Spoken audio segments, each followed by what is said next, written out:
तो यहाँ पर स्टूडेंट अगर आप ये टेस्ट देते हो तो complete with the best and win Amazon vouchers. तो जो बच्चे रैंक 1 पर रहेगा उसके लिए 10,000 रुपये तक अमेजॉन वाउचर मिलेगा। जो रैंक 2 पर रहेगा उसके लिए 5,000 रुपये के अमेजॉन वाउचर मिलेंगे। जो बच्चा तीसरी रैंक पर रहेगा उसके लिए 3,000 रुपये के अमेजॉन वाउचर मिलेंगे। और जो बच्चे 4 से लेकर 50 रैंक के बीच में आएंगे उनके लिए 1,000 रुपये तक के अमेजॉन वाउचर मिलेंगे, जो के लिए आपके लिए स्टडी के साथ साथ प्राइज भी मिल रहा है। यार इससे बड़ी खुशखबरी क्या होगी। ठीक है बच्चों, यहाँ पर आप देख सकते हो second contest for IIT on November 22 को होने वाला 2020। टाइमिंग रहेगा 11 बजे। और यहाँ पर आप देख सकते हो फॉर क्लास 11 11 से 11:45 तक फिजिक्स केमिस्ट्री मैथ्स आएगा।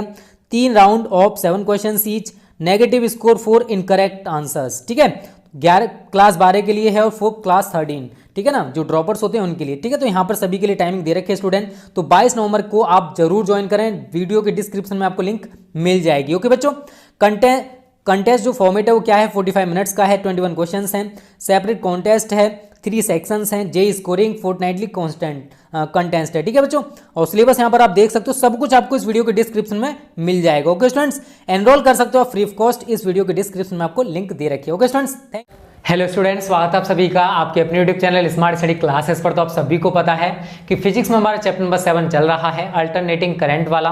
और ये चैप्टर बोर्ड एग्जाम्स के लिए बहुत ही ज़्यादा इंपॉर्टेंट है। और इसमें भी सबसे ज़्यादा इंपॉर्टेंट टॉपिक मैं आपको पढ़ा रहा हूँ, विभिन्न प्रकार के प्रत्यावर्ती धारा परिपथ। 2 सर्किट्स मैं आपको कंप्लीट करा चुका हूँ। टोटल सर्किट्स हमारे 7 होते हैं, जिसमें से 2 कंप्लीट हो चुके हैं। अगर आपने उनको नहीं देखा है तो स्टूडेंट देख लेना, क्योंकि वो वीडियो आप सभी के लिए बहुत ही ज़्यादा इंपॉर्टेंट थी। ठीक है, तो ऊपर सबसे ऊपर हेडिंग लगा लो, विभिन्न प्रकार के प्रत्यावर्ती धारा परिपथ। आज भी हम 2 से लेकर 3 सर्किट खत्म करेंगे। ठीक है ना, इंपॉर्टेंट प्रत्यावर्ती धारा परिपथ, different types of alternating current circuits. ठीक है ना, इंग्लिश में लिखना चाहते हो तो लिख सकते हो आप सभी। तीसरा पॉइंट डालो, जबकि परिपथ में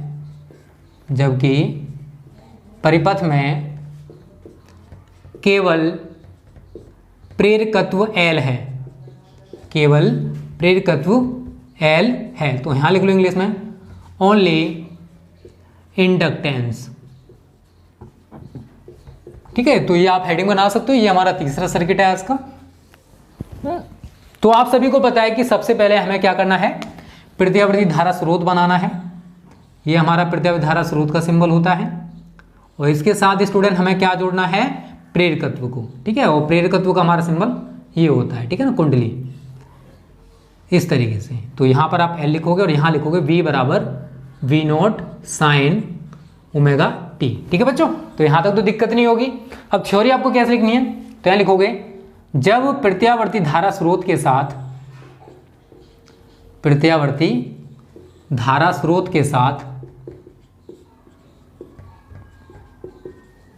प्रेरकत्व L जोड़ा जाता है, तो वोल्टेज V धारा I से कला में 90 डिग्री या π/2। ठीक है ना, कैसे भी लिख सकते हो, या तो π/2 दिखा सकते हो या फिर 90 डिग्री। मतलब वही होता है, क्योंकि पाई की वैल्यू आप सभी को पता है 180 होती है। 90 डिग्री या π/2 अग्रगामी होगा, अथवा धारा I वोल्टेज V से कला में 90 डिग्री पश्चिगामी, 90 डिग्री या π/2। ठीक है ना, वही चीज लिखोगे। और बहुत सारे बच्चे कहते हैं सर कला क्या होता है, तो अभी मैं आपको बताऊंगा क्या होता है। ठीक है ना, 90 डिग्री या π/2 पश्चिगामी होगी। इस स्थिति में वोल्टेज V व धारा I के समीकरण निम्न होंगे।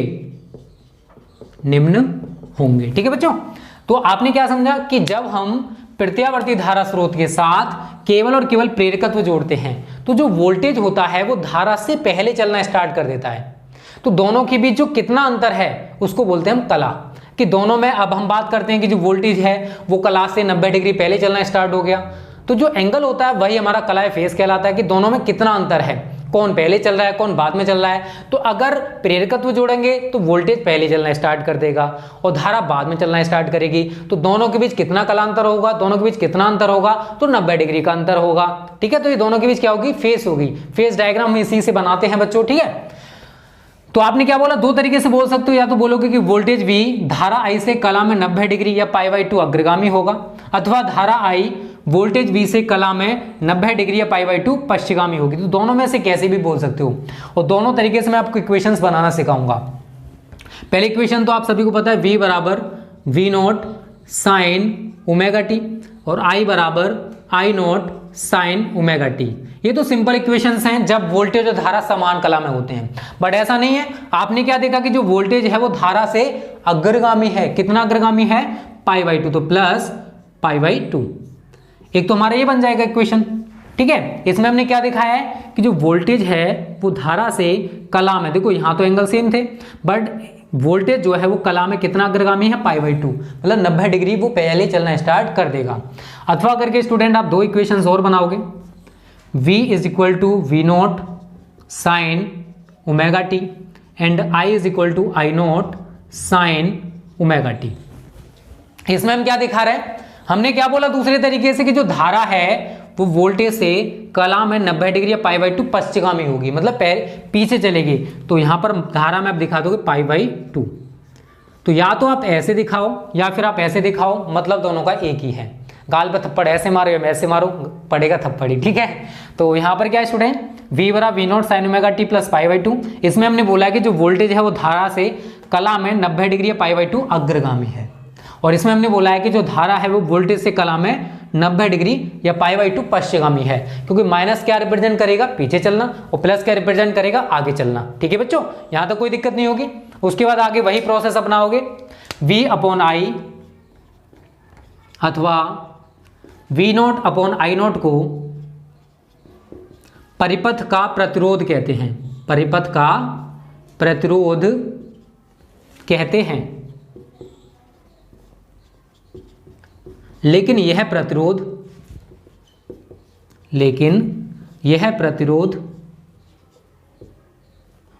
प्रेरकत्व के कारण है, प्रेरकत्व के कारण है, इसलिए इसे प्रतिरोध ना कहकर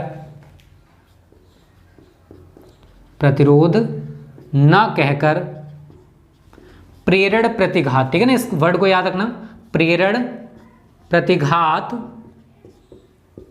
कहते हैं। इसे XL से प्रदर्शित करते हैं। ठीक है बच्चों, प्रदर्शित करते हैं। अब यहां पर आप दिखाओगे जहां XL बराबर होता है स्टूडेंट ओमेगा L, क्या होता है XL बराबर ओमेगा L, बट आप सभी को पता है ओमेगा बराबर क्या होता है, मैं आपको पहले ही बता चुका हूं 2πf। क्या होता है बच्चों, 2πf, क्योंकि मैंने आपको बताया था F बराबर क्या होता है, F बराबर होता है हमारा ω/2π। पता है ना, पता है तो क्यों दिक्कत कर रहे हो यार। तो यहां पर आप क्या करोगे, ओमेगा की जगह 2πf लगा दोगे, इसलिए XL is equal to 2πfL। तो ये हमारा एक सूत्र बनेगा, इसको आप अच्छे से प्रिपेयर कर लेना, क्योंकि ये हमारा आगे के जितने भी सर्किट्स हैं उनमें भी यूज होने वाला है। ये भी यूज होगा, ये भी यूज होगा और ये भी यूज होगा। ठीक है बच्चों, तो यहां तक तो आपको कोई भी दिक्कत नहीं है। अब मैं आपको डायग्राम बताऊंगा कि कैसे हम बता सकते हैं कि जो वोल्टेज है वो धारा से किस प्रकार अग्रगामी है। ठीक है ना, वो भी मैं आपको बताऊंगा। अभी आप साइड में बना लेना, कुछ टाइम बाद यहां पर मैं थोड़ा सा लिखूंगा, यहां लिखोगे आगे, दिष्ट धारा के लिए, जो दिष्ट धारा होती है उसके लिए जो फ्रीक्वेंसी है स्टूडेंट वो 0 होती है। फ्रीक्वेंसी कितनी होती है, 0। इसलिए XL बराबर कितना हो जाएगा, F की जगह 0 लगाओगे तो XL का मान कितना हो जाएगा, 0। तो यहां से निष्कर्ष निकलता है कि अगर प्रत्यावर्ती धारा स्रोत के साथ हमने कोई कुंडली जोड़ रखी है तो कुंडली में हमारी कुंडली देखो, दिष्ट धारा के लिए फ्रीक्वेंसी 0 है, तो दिष्ट धारा के लिए फ्रीक्वेंसी 0 है और एक्सएल का मान भी 0 है। तो हम यहां से क्या निष्कर्ष निकाल सकते हैं कि अगर कुंडली में हम दिष्ट धारा प्रवाहित करेंगे तो प्रवाहित हो जाएगी, क्योंकि उसके लिए प्रेरण प्रतिघात का मान कितना है, 0 है। इसी वजह से इसमें दिष्ट धारा या कुंडली में दिष्ट धारा प्रवाहित हो सकती है। ठीक है, तो यहां से हमने ये निष्कर्ष निकाल लिया कि अगर कुंडली में हम दिष्ट धारा प्रवाहित करना चाहेंगे तो वो दिष्ट धारा प्रवाहित हो जाएगी। दिष्ट धारा का मतलब डायरेक्ट करंट। ठीक है, जो हम बात कर रहे हैं प्रत्यावर्ती धारा है, लेकिन इसके साथ साथ हमारी जो दिष्ट धारा है वो भी प्रवाहित हो सकती है। ठीक है, तो पहले इतने का स्क्रीनशॉट आप सभी ले लीजिए। उसके बाद मैं आपको डायग्राम के थ्रू समझाने वाला हूं कि वोल्टेज और धारा किस प्रकार अग्रगामी है, किस प्रकार पश्चगामी है। ये डायग्राम से आपको बहुत अच्छे से क्लियर होने वाला है, तो टेंशन मत लो। ठीक है, तो पहले आप सभी ने इसका स्क्रीनशॉट ले लिया होगा। अब मैं आपको उधर से डायग्राम बताने वाला हूं कि कैसे आप डायग्राम इसका बना सकते हो। फेज डायग्राम भी समझ लो, फेज डायग्राम भी आप सभी को बनाना आना चाहिए, क्योंकि आगे की जितने भी सर्किट्स हैं, चौथा, पांचवा, छठा, सातवां, सभी में फेज डायग्राम मैं आपको बनाना सिखाऊंगा। क्योंकि आगे वाले में जो आप डायग्राम बनाऊंगा इसकी जरूरत हमें नहीं पड़ेगी, केवल 3 सर्किट में हमें इसकी जरूरत पड़ने वाली थी। ठीक है, अब देखो वोल्टेज और धारा में किस प्रकार हम समय टी के साथ हम दिखा रहे हैं, तो आप दिखा दोगे यहां पर समय टी। ठीक है, और यहां पर आप ओ और ये वी एंड आई के बीच हमारा ग्राफ रहेगा। ठीक है, नीचे की ओर माइनस और ऊपर की ओर हमारे प्लस रहेगा। ठीक है बच्चों, तो ये तो सभी को पता होगा क्योंकि मैं बहुत बार आपको बता चुका हूं। अब देखो, अब एक चीज बताओ, कौन अग्रगामी है? वोल्टेज है ना, तो वोल्टेज हमारा पहले चलना स्टार्ट कर देगा ऐसे करके। जो आप पहले डायग्राम सीख चुके हो ना, उसी तरीके से ये भी डायग्राम बच्चों, इसमें कोई नया नहीं कर रहा मैं। ठीक है, ऐसे करके, और धारा को हम डैश डैश करके दिखाएंगे, तो आप धारा को डैश डैश करके दिखा दो, और इसके स्पंद आप छोटे ही दिखाओगे। ठीक है, तो कुछ इस प्रकार से। तो ये सारी चीजें यार बनाना सीखो, आप धीरे धीरे करके बनाना सीख जाओगे, टेंशन मत लो। ठीक है, तो ऐसे करके आप आगे दिखाना चाहते हो तो दिखा सकते हो, कोई दिक्कत नहीं। थोड़ा सा और हम आगे इसको बढ़ा देते हैं, यहां पर आकर हमारी ये खत्म हो गई। ठीक है, तो आप इनमें कितना अंतर देख रहे हो? देखो, वोल्टेज ये है और ये जो दिखा रहे हैं धारा है।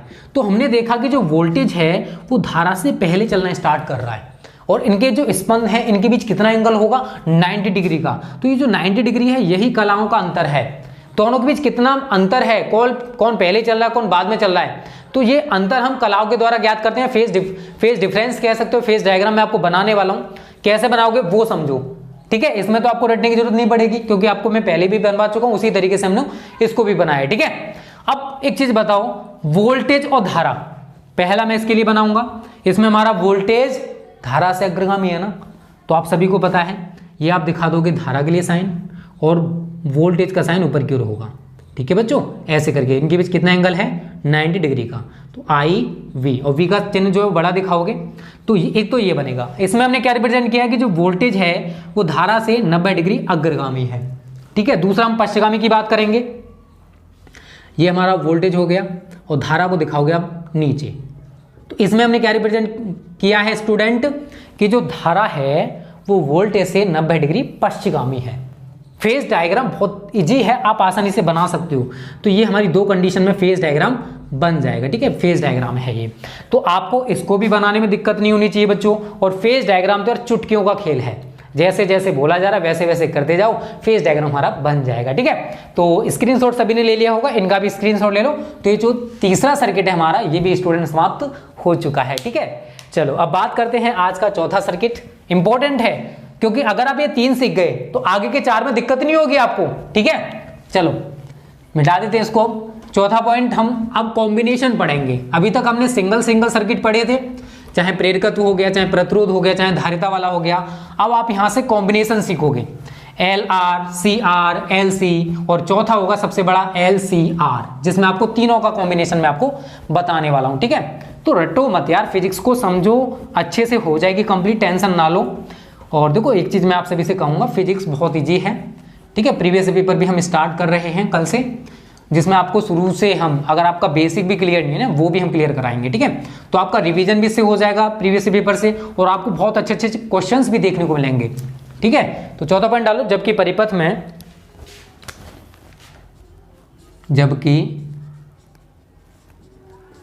में प्रेरकत्व L तथा प्रतिरोध R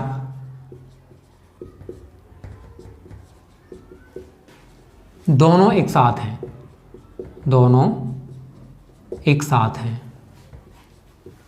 ठीक है, तो ये हमारा पहला कॉम्बिनेशन हो गया। तो हम इसको कहते हैं एल आर सर्किट। क्या बोलते हैं इसको?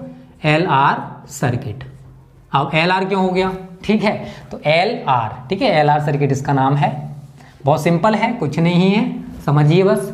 देखो, सबसे पहले हम प्रत्यावर्ती धारा स्रोत बनाएंगे स्टूडेंट। तो ये हमारा हो गया प्रत्यावर्ती धारा स्रोत। इसके साथ हम प्रेरकत्व और प्रतिरोध दोनों को दिखाएंगे। ठीक है, तो ये सबसे पहले प्रेरकत्व दिखा दिया हमने, उसके बाद आगे हम प्रतिरोध को जोड़ देंगे। ठीक है, तो ये क्या हमारा एल है और ये आर है, और यहाँ लिखोगे V बराबर V not sign omega T. और यहीं पर मैं आपको फेज डायग्राम भी बताऊं कैसे आप फेज डायग्राम बनाओगे, क्योंकि फेज डायग्राम आपको रटना नहीं है, समझना है। ठीक है, तो इसके सिरों के बीच जो विभवांतर उत्पन्न होगा वो होगा हमारा VL, और इसके सिरों के बीच जो उत्पन्न होगा वो होगा स्टूडेंट हमारा VR। ठीक है ना, सिरों के बीच जो उत्पन्न विभवांतर है। ठीक है, इतना क्लियर है। मैं फेज डायग्राम की बात करूंगा, वहां से आपका पूरा का पूरा इस कॉन्सेप्ट है ना वो क्लियर होने वाला है। अब एक चीज बताइए, अगर प्रत्यावर्ती धारा परिपथ में अगर हम इस स्रोत के साथ केवल O में प्रतिरोध R जोड़ते, क्या जोड़ते? केवल O में प्रतिरोध R जोड़ते, तो R में क्या होता है? वोल्टेज और धारा समान कला में होते हैं। तीनों चीज समझ लो, अगर हमने प्रतिरोध जोड़ा है तो वोल्टेज व धारा समान कला में होते हैं। दूसरे सर्किट में मैंने आपको बताया था जब धारिता वाला था कि उसमें जो धारा है वो वोल्टेज से अग्रगामी होती है, धारा वोल्टेज से अग्रगामी होती है, और प्रेरकत्व में वोल्टेज धारा से अग्रगामी होता है। बस ये तीन चीजें समझ लो, आगे के चारों सर्किट आप आसानी से बना पाओगे। समझो फेज डायग्राम कैसे बनेगा। अगर प्रतिरोध होता तो वोल्टेज और धारा समान कला में होते, वोल्टेज और धारा समान कला में होते, तो इसके सिरों के बीच विभवांतर हमने VR दिखाया है, तो हम दिखाएंगे इसको। यहां पर आपको क्या दिखाई दे रहा है, चलो ये बताओ। यहां पर आप सभी को दिखाई दे रहा है कि जो वोल्टेज VR है और धारा I है समान कला में है, एक ही दिशा में है, एक साथ बढ़ रहे हैं, एक साथ घट रहे हैं, फिर एक साथ बढ़ रहे हैं, फिर एक साथ घट रहे हैं, यही तो दिखाई दे रहा है आप सभी को। लेकिन प्रेरकत्व में क्या होता है? प्रेरकत्व में जो वोल्टेज है वो धारा से 90 डिग्री अग्रगामी होता है, आप सभी को पता होगा। मैंने अभी बताया आपको कि अगर प्रेरकत्व जुड़ा हुआ है तो प्रेरकत्व में जो वोल्टेज है वो धारा से 90 डिग्री अग्रगामी होता है। धारा ये रही, और अग्रगामी दिखाओगे तो आप ऊपर की ओर दिखाओगे, आप सभी को पता है स्टूडेंट। ठीक है ना, ऐसे करके आप दिखा दोगे इसको, तो ये हमारा क्या है VL। तो यहाँ पर आपको, और ये एंगल कितना हो जाएगा 90 डिग्री का। तो यहाँ पर आपको क्या दिखाई दे रहा है कि जो वोल्टेज VL है वो धारा I से कला में 90 डिग्री अग्रगामी है। दिखाई दे रहा है ना सभी को? यही चीज मैं आपको समझाऊंगा, यही चीज आपको करनी है, रटना नहीं है, समझना है। अगर आप समझ गए तो आपको कोई दिक्कत नहीं होने वाली। तो यहाँ पर हम क्या देख रहे हैं कि जो वोल्टेज VL है और वोल्टेज VR है, इनके बीच जो 90 डिग्री का एंगल होगा, इनके बीच भी तो 90 डिग्री का एंगल होगा। और अगर हम VL और VR का जो परिणामी वोल्टेज है अगर वो V मान के चलें, कितना माने? V माने, तो आप क्या करोगे? डेड डैश करोगे यहाँ पर, और ये, ठीक है ना, और ये आपका क्या आ गया? फाई, कलांतर। और ये आपको जो दिखाई दे रहा है ना, ये होता है V, परिणामी वोल्टेज। अगर हम VL और VR का परिणामी वोल्टेज मान लें तो परिणामी वोल्टेज हमने क्या मान लिया? V। तो ये जो V है और ये जो I है, V और I, परिणामी वोल्टेज V और I, इनके बीच कितना कलांतर होगा? फाई का। कितना होगा? फाई का। यही चीजें आपको समझनी है स्टूडेंट, क्योंकि अगर हम VL और VR की बात करेंगे तो इनके बीच 90 डिग्री एंगल है, लेकिन हमें धारा से मतलब है ना। धारा और इनका जो परिणामी वोल्टेज है वो हमने V मान लिया। कितना मान लिया? V। तो V और I के बीच कितना कलांतर आप सभी को दिखाई दे रहा है स्टूडेंट? फाई का। ये है आपका फेज डायग्राम। एक दो बार प्रैक्टिस करना तो आपको ये बनाना आ जाएगा, टेंशन ना लो, ठीक है, क्योंकि आप एक बार में कोई चीज नहीं सीख सकते हो, आप सभी को पता है। तो आपको बस ये दो ही डायग्राम्स बनाने हैं। आपको जो कॉन्सेप्ट था 3 सर्किट वाला, अगर आपको वो क्लियर है तो ना तो इसमें दिक्कत आएगी और ना ही इसमें दिक्कत आने वाली। तो आप यहां पर थ्योरी लिखना चाहते हो तो लिख सकते हो। जब प्रत्यावर्ती धारा स्रोत के साथ, प्रत्यावर्ती धारा स्रोत के साथ ओमीय प्रतिरोधार एवं प्रेरकत्व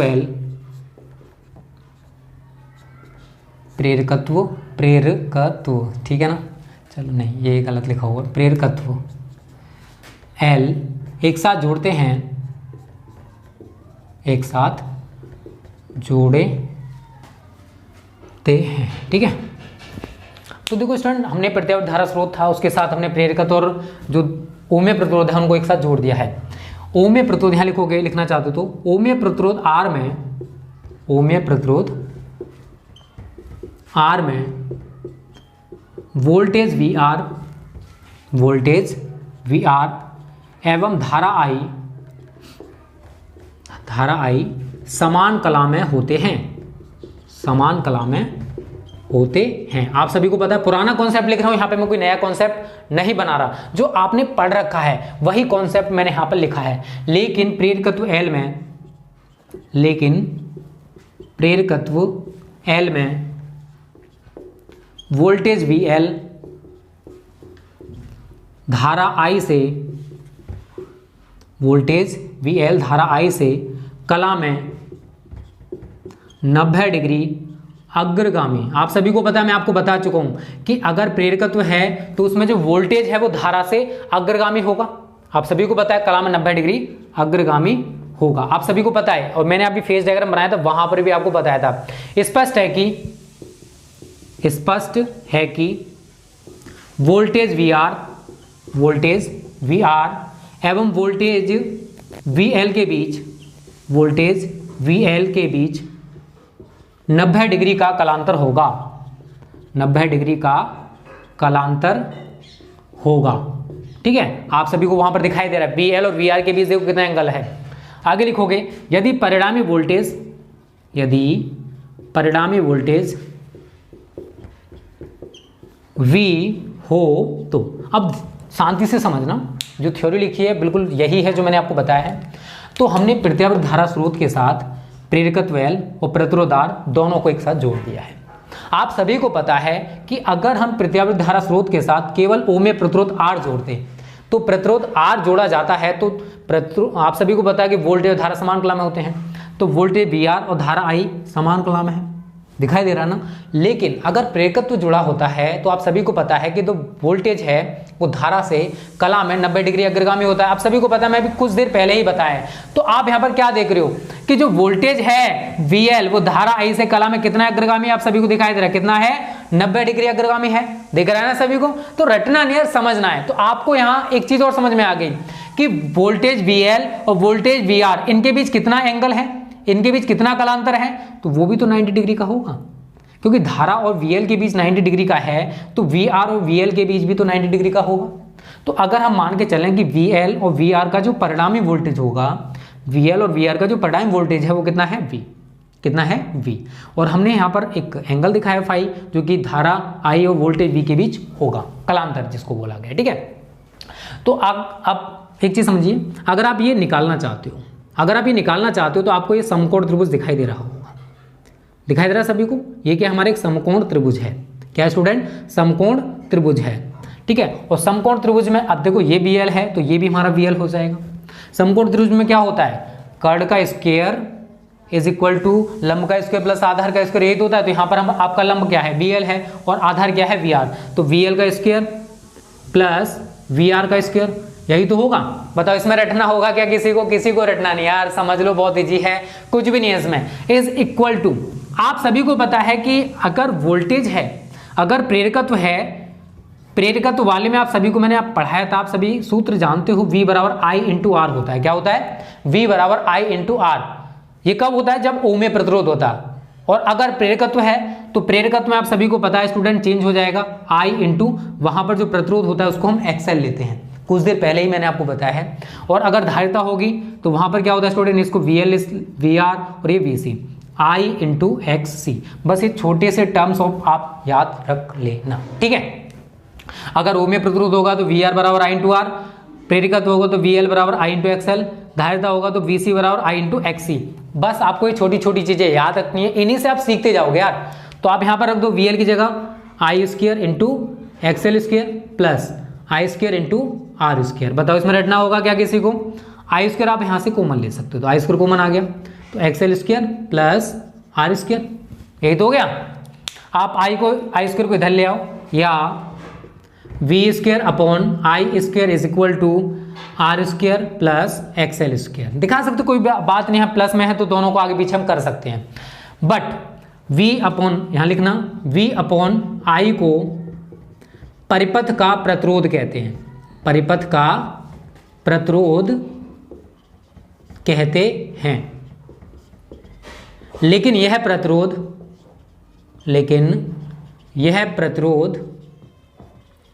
किस किस के कारण है ये बताइए। लेकिन यह प्रतिरोध प्रेरकत्व और प्रतिरोध के कारण है।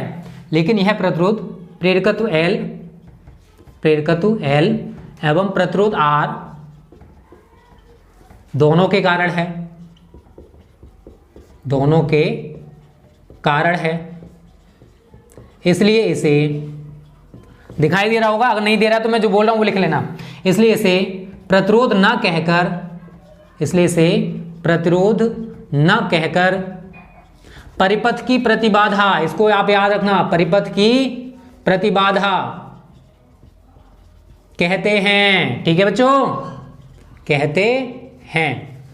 और इसे हम कैपिटल Z से रिप्रेजेंट करते हैं, तो आप यहाँ ब्रैकेट में लिख लेना कैपिटल Z लिखना चाहते हो तो देखो V/I को आप सभी को पता है परिपथ का प्रतिरोध कहते हैं। लेकिन ये प्रतिरोध किसके कारण है, प्रेरकत्व L और प्रतिरोध R दोनों के कारण है। तो अब हम इसे प्रतिरोध तो कह नहीं सकते, इसलिए इसे प्रतिरोध ना कहकर क्या कहते हैं, परिपथ की प्रतिबाधा।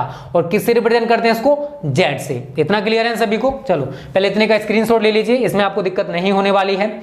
आप ये सीख गए तो LCR भी सीख जाओगे, LC भी सीख जाओगे, LCR भी सीख जाओगे। घटना नहीं यार, बस पॉइंट समझ लीजिए कैसे मैं आपको बता रहा हूं। ठीक है, स्क्रीनशॉट सभी ने ले लिया होगा, मैं इधर से मिटा देता हूं बच्चों इसे। ठीक है, तो यार इजी बहुत है, कुछ भी नहीं है। ठीक है, आप आसानी से कर सकते हो।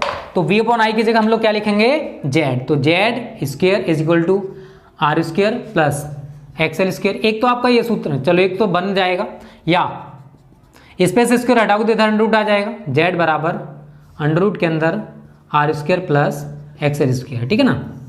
और XL आप सभी को पता है, बट XL बराबर क्या होता है, ओमेगा L। क्या होता है बच्चों, ओमेगा L। तो आप यहाँ पर XL की जगह ओमेगा L लगा दोगे, इसलिए Z is equal to under root के अंदर R² प्लस ओमेगा² L²। ठीक है ना, आपका एक ये सूत्र बन गया। ठीक है, तो रटना नहीं है, समझना है। तो अगर आप कलांतर निकालना चाहते हो फाई का मान, तो आप लिख लेना, हमारे Z का मान तो बस यहीं तक निकलेगा। ठीक है, आगे आपको कुछ नहीं करना है बच्चों। आगे लिखोगे, यदि वोल्टेज V एवं धारा I के बीच कलांतर फाई हो तो आप सभी को दिखाई दे रहा है कि अगर वोल्टेज, जो परिणामी वोल्टेज हमने माना है V और धारा I है, इसके बीच कलांतर कितना है स्टूडेंट, फाई है।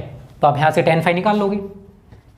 बताइए tan थीटा बराबर क्या होता है, लाल बट्टे कक्का L/A। तो लंब क्या आपका VL, आधार क्या है VR, तो यही हो जाएगा VL/VR। VL बराबर क्या होता है, I × XL, और VR बराबर क्या होता है, I × R। I से I कैंसिल, और XL बराबर आप सभी को पता है क्या होता है, ओमेगा L/R। ये आ गया हमारा tan फाई निकल के। और अगर फाई निकालना चाहते हो तो आप सभी को पता है, फाई बराबर tan को पक्षांतर करोगे तो tan इनवर्स ओमेगा L/R। ये हमारा कलांतर निकल के आ जाएगा। ठीक है, तो रटना नहीं, समझना है केवल। तो आप आसानी से Z का मान परिपथ की प्रतिबाधा निकाल लोगे, किसके लिए, LR सर्किट के लिए। और यहाँ पर कलांतर निकाल सकते हो कि वोल्टेज और धारा है, इनके बीच कितना कलांतर होगा। ठीक है, तो सिंपल सा लॉजिक यार, कुछ भी नहीं है। अगर आप 3 सर्किट पुराने पता है, एक दो बार इसकी प्रैक्टिस करोगे तो आपको ऑटोमेटिक तैयार हो जाएगा। फेज डायग्राम सबसे ज्यादा मेन है, इसी के ऊपर मैंने पूरी थ्योरी लिखाई है और इसी के ऊपर हमारा ये हो रहा है। इससे हमें कोई मतलब नहीं है, प्रतिबाधा धारा स्रोत के साथ हमने बस थोड़ा सा एक लाइन लिखी है इसके बारे में। तो पूरा मैटर यार हमारा ये करता है, और आपका बेसिक क्लियर है, तो इसको बनाने में, इसको समझने में, समझाने में आपको कोई परेशानी नहीं होगी। ठीक है, तो स्क्रीनशॉट सभी ने ले लिया होगा। ये स्टूडेंट हमारा चौथा सर्किट भी कंप्लीट हो गया। ठीक है, चलिए आगे 5वां सर्किट जानते हैं, CR सर्किट। मिटा दें इसको, और अगली वीडियो में आपको जो बचे हुए 2 सर्किट्स हैं वो भी कंप्लीट करा दूंगा। तो बस समझते जाओ, आप ये सर्किट समझ रहे हो ना, तो यही सेम प्रोसेस में आगे के सर्किट में करूंगा यार। ठीक है, तो परेशानी हो कमेंट करके बता देना, वैसे परेशानी होगी नहीं मुझे लगता है। ठीक है, बट यार कोई दिक्कत नहीं हो सकती है आप सभी को। चलो 5वां सर्किट आप सभी डाल लीजिए। जबकि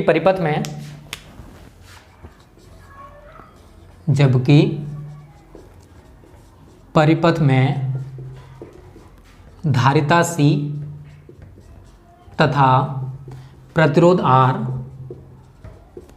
दोनों एक साथ हैं, दोनों एक साथ हैं, तो इसका नाम है CR सर्किट। क्या नाम है इसका? CR circuit. बहुत ज़्यादा इंपॉर्टेंट है, ये भी बहुत ज़्यादा पूछा जाता है। न्यूमेरिकल्स बहुत है, न्यूमेरिकल्स पर्पज से ये सर्किट्स बहुत इंपॉर्टेंट रहते हैं, क्योंकि न्यूमेरिकल्स यहाँ से बहुत ज़्यादा बनते हैं, और आप ये कॉन्सेप्ट सीखे तो आपको न्यूमेरिकल्स में दिक्कत नहीं होगी। ठीक है, तो वही प्रोसेस है, प्रत्यावर्ती धारा स्रोत बनाओगे,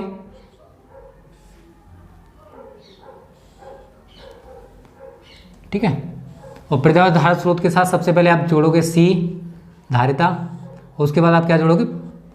प्रतिरोध। ठीक है, ऐसे करके। तो आप इसको क्या दिखाते हो बच्चों? C, और ये क्या हो जाएगा? R। ठीक है ना, तो धारिता के सिरों के बीच जो विभवांतर उत्पन्न होगा उसको आप VC से दिखाओगे, और प्रतिरोध के सिरों के बीच उत्पन्न होगा उसको आप VR से दिखाओगे। इतना क्लियर है? और ऊपर आप दिखा दोगे V बराबर V0 साइन ओमेगा टी। ठीक है, अब इसका फेज डायग्राम यार बहुत सिंपल है। ठीक है ना, कैसे? अगर O में प्रतिरोध होता तो वोल्टेज और धारा समान कला में होते हैं, आप सीधे सीधे बना दोगे VR और I। ठीक है ना, इसमें तो आपको कोई परेशानी नहीं होगी। ठीक है बच्चों, लेकिन अगर धारिता होगी तो आप सभी को पता है कि धारिता में जो धारा है वो वोल्टेज से अग्रगामी होती है, आप सभी को पता है ना। तो अब इस कंडीशन में आप अग्रगामी कैसे बना सकते हो? अगर मैं VC को ऊपर दिखाऊंगा तो VC I से अग्रगामी होगा। क्लियर है सभी को? तो अब हमें VC को नीचे दिखाना पड़ेगा, वोल्टेज को नीचे लेना पड़ेगा, तभी हमारी धारा अग्रगामी हो पाएगी। तो आप VC को इस तरीके से नीचे दिखा दोगे, तो ये हमारा क्या हो गया? VC। क्या हो गया? VC। उसके बाद आप वही करोगे, VR और VC का परिणामी वोल्टेज मानोगे V। ठीक है, ये क्या है हमारा? परिणामी वोल्टेज V, और इनके बीच ये जो कलांतर होगा इसको हम फाई से दिखाएंगे। बन गया उसी तरीके से। थोड़ा सा अंतर आया यार, तो आपका बेसिक क्लियर है, तो आपको फेज डायग्राम में दिक्कत नहीं होगी। ठीक है, तो आप फेज डायग्राम आसानी से बना सकते हो, बस बनाना सीखो। वही चीज़ मैंने की है कि अगर O में प्रतिरोध होता तो वोल्टेज और धारा हमारे समान कला में होते हैं, लेकिन धारिता C में जो धारा है वो वोल्टेज से अग्रगामी होगी। तो अगर मैं VC को ऊपर दिखाऊंगा तो हमारा VC अग्रगामी हो जाएगा, तो इसी वजह से मैंने VC को नीचे दिखाया है। इसमें हमें पता पड़ रहा है कि जो धारा I है VC से 90 डिग्री अग्रगामी है। तो VR और VC के बीच कितना एंगल होगा, कितना कलांतर होगा? 90 डिग्री का। तो इनका अगर हम परिणामी वोल्टेज माने क्या है हमारा? V। तो थ्योरी तो आप बिल्कुल सेम लिखोगे उसी की तरह से जैसे मैंने उधर लिखाई थी, बस वहां पर प्रेरकत्व की जगह क्या कर दोगे? धारिता, और जो धारिता में होता है वो चेंज कर दोगे। तो थ्योरी तो आपको सेम लिखनी है। क्या लिखोगे? जब प्रत्यावर्ती धारा स्रोत के साथ धारिता C तथा O में प्रतिरोध R को जोड़ते हैं, तो उसके बाद O में प्रतिरोध R में वोल्टेज VR व धारा I समान कला में होते हैं, लेकिन धारिता C में धारा I वोल्टेज VC से कला में 90 डिग्री अग्रगामी होगी। अतः स्पष्ट है कि वोल्टेज VR एवं VC के बीच 90 डिग्री का कलांतर होगा। यदि इनका परिणामी वोल्टेज V हो तो, यदि आगे लिखना, यदि परिणामी वोल्टेज V हो तो। अब एक चीज बताइए, क्या आपको दिक्कत होगी? आपने केवल चौथा सर्किट समझा है, उससे आपका पांचवा बन गया यार, पांचवे से छठा, छठे से सातवां, सारे सर्किट खत्म। फिर अब नया टॉपिक स्टार्ट करेंगे। ठीक है, तो आप यहां पर वही सेम प्रोसेस अपनाओगे बच्चों। V स्क्वायर बराबर वही कट का स्क्वायर बराबर आधार का स्क्वायर प्लस लंब का स्क्वायर, वही प्रोसेस है। तो VR का स्क्वायर प्लस VC का स्क्वायर, सेम प्रोसेस है इसमें। VR बराबर आप सभी को मैंने बताया था I square into R square, और VC बराबर I square into XC square. ठीक है बच्चों, उसके बाद आप I स्क्वायर को कॉमन ले लोगे, तो I स्क्वायर हमारा कॉमन आ गया, तो R square plus XC square. ठीक है, और I को इधर ले आओ, तो V square upon I square is equal to R square plus XC square. आप सभी को पता है कि V अपॉन I को हम क्या कहते हैं? परिपथ की प्रतिबाधा। आप यहाँ लिखना चाहते हो तो लिख सकते हो, थोड़ी सी थ्योरी लिखना। क्या लिखोगे? V अपॉन I को परिपथ का प्रतिरोध कहते हैं, लेकिन यह प्रतिरोध धारिता C और प्रतिरोध R दोनों के कारण है, इसलिए इसे प्रतिरोध ना कहकर क्या कहते हैं? परिपथ की प्रतिबाधा। परिपथ की प्रतिबाधा, और इसे हम कैपिटल Z से प्रदर्शित करते हैं। ठीक है बच्चों, तो V अपॉन I की जगह क्या आ गया? Z square is equal to R square plus XC square.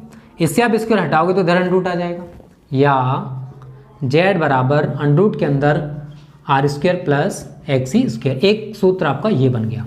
एक और क्या बनेगा, बट एक्सी बराबर क्या पढ़ा आप सभी ने, 1/ओमेगा सी। क्या पढ़ा है, 1/ओमेगा सी। तो आप क्या करोगे यहां पर एक्सी की जगह, इसलिए Z is equal to under root के अंदर आर स्क्वायर प्लस 1/, ठीक है ना, बट्टी में जाएगा ओमेगा स्क्वायर सी स्क्वायर। ठीक है बच्चों, एक सूत्र आपका ये बन जाएगा। कोई परेशानी तो नहीं है ना, सिंपल तरीके से वही पैटर्न अपना रहा हूं जो भी मैंने चौथे सर्किट में अपनाया था। कोई मैंने नई चीज आपके लिए नहीं बताई, यहां पर वही आगे करोगे। यदि वोल्टेज V व धारा I के बीच कलांतर फाई हो तो वही सेम चीज करनी है, फिर इसमें कोई नया नहीं करना है। ठीक है, tan phi is equal to क्या हो जाएगा, वही चीज हो जाएगी यार। tan थीटा बराबर क्या होता है, लाल बट्टे कक्का लंब बट्टे आधार, तो VC/VR। VC बराबर क्या होगा, I इंटू XC बटे I इंटू R, I से कैंसिल। और XC बराबर क्या होता है, देखिए जरा ऊपर 1/ओमेगा सी, तो 1/ओमेगा सी बटे R। तो ओमेगा सी कहाँ आ जाएगा बच्चों, नीचे, तो इज इक्वल टू 1/ओमेगा/C/R। ठीक है, आप इतना लिख सकते हो। अब आपको फाई निकालना है तो क्या करोगे, tan को पक्षांतर कर दोगे, या phi is equal to tan inverse 1/ओमेगा/C/R। ठीक है, तो ये हमारा कलांतर निकल के आ जाएगा वोल्टेज V और धारा I के बीच। इसको भी आप अच्छे से प्रिपेयर कर लेना, ये भी सर्किट बहुत ज़्यादा इंपॉर्टेंट है 2021 के लिए, पूछा जा सकता है। ठीक है, तो आपको मेहनत करनी है यार, कोई भी सर्किट आ सकता है। अगर आप कॉन्सेप्ट सीख गए, आप देख रहे हो कॉन्सेप्ट अगर आपका क्लियर है, 3 सर्किट शुरुआत वाले क्लियर हैं, तो ना तो आपको फेज डायग्राम में दिक्कत आएगी और ना ही आपको इसमें दिक्कत आने वाली है। तो आपको उन 3 सर्किट पर ज्यादा फोकस करना है, वो क्लियर है तो आगे के जितने भी कॉम्बिनेशंस होंगे, चाहे एलसी है, चाहे सीआर है, चाहे कोई भी सर्किट है, आप उसे आसानी से बना सकते हो। आगे के भी 2 सर्किट बिल्कुल सेम प्रोसेस पे बनाऊंगा मैं, उनमें भी आपको कोई परेशानी नहीं होने वाली है। तो जल्दी से इसका स्क्रीनशॉट ले लीजिए बच्चों। तो आज की वीडियो आपको कैसी लगी कमेंट करके बताना, अच्छी लगी तो वीडियो को लाइक और शेयर करने में मत करना। ओके फ्रेंड्स, थैंक यू, जय हिंद, जय भारत।